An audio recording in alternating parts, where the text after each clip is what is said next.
I see trees of green, red roses too. I see them blue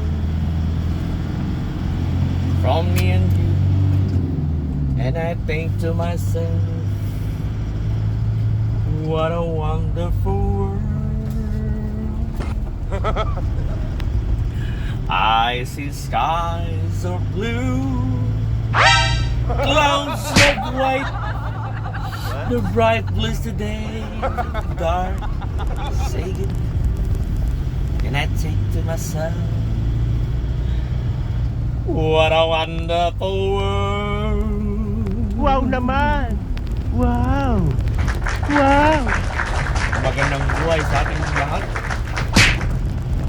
Magandang umaga, tanghali, hapon, gabi, madaling araw. Anumang weather siya dyan ngayon, tag-ulan man, tag-araw, tag-sibol, tag-lamig, baba, tag-snow. Well, sa mapagpalang araw sa ating lahat, mga kumpanyero. Sana all. So sa ngayon mga panyero ay pupunta tayo sa opisina para ano?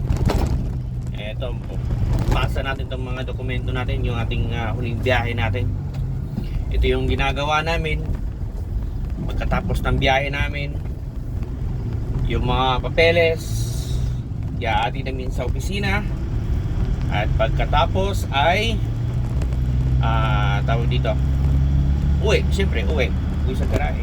Kung sino yung bakante, walang ginagawa o hindi nakapagpahinga na, ayun, siya yung mag-aatid. Okay. So ngayon ako ay nakapagpahinga din ng mga ilang oras. Siyempre nakatulog din ng mga ilang oras, mga 5 oras yata tayo nakatulog. So ayan, medyo feeling fresh na tayo ngayon. At tayo na lang yung maghahatid nitong mga papeles. Binyahe natin nung nakaraan at saka yung mga biyahe ng ating mga kumpanyeros natin sa garahe ngayon na ngayon ay natutulog. Nice! Hindi ko na rin namalayan yung kanilang pagbalik kaninang madaling araw kasi talagang tulog na tulog tayo. Napasarap yung tulog natin dahil sobrang yun, pagod. So ngayon mga panyero,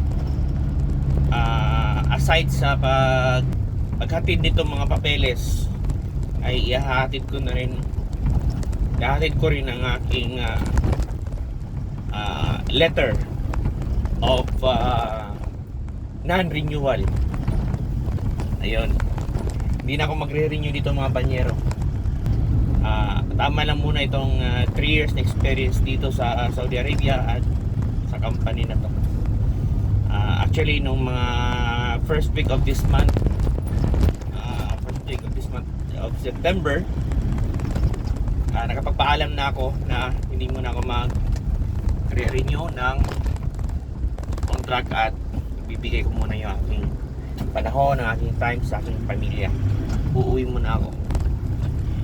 Hindi ko na lang din sinabi sa kanila ang ibang mga problema. May mga problema din kasi may mga issues din dito para hindi rin ma-offend yung aming company. So ayun, kung meron man, abangan nyo na lang sa i-upload ko sa susunod pag nasa Pilipinas na ako. I-reveal ko doon. Ayan lang. The colors of the rainbow, so pretty in the skies, also on the faces people come by. I see friends shaking hands, say how do you? Hallelujah. They always say I love you. Ay, shoutout nga pala sa ating kumpanyero na papunta na dito. Hindi ko pa na alam kung ano yung pangalan ng isang driver, no? Pero alamin ko. Sisikapin kong magkaroon kami ng video call para habang nasa Pilipinas pa lamang sila ay meron na silang kunting briefing tungkol dito sa lugar na to sa Saudi Arabia. Tapos Okay. sikapan kong may vlog din yung video call namin. Alamin ko muna yung account ng isa. So ayan, abangan din natin, no? Kasi i-upload ko rin sa dito sa ating channel ang diskusyon namin. Wala lang. Pag usapang wala dito lang good. Na lang.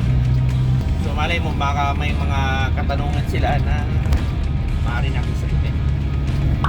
Nice. So posible by next month, October, darating na yung dalawang driver. Shoutout nga pala kay Mailboy at kay Richie Fuentes. Ito si Richie Fuentes. Dati kong kasamahan ko sa FSDA. Ayan, shout out sa inyo mga panyero kong nasa Pilipinas. And I thank to myself, what a wonderful world. Yes, I thank to myself, what a wonderful world.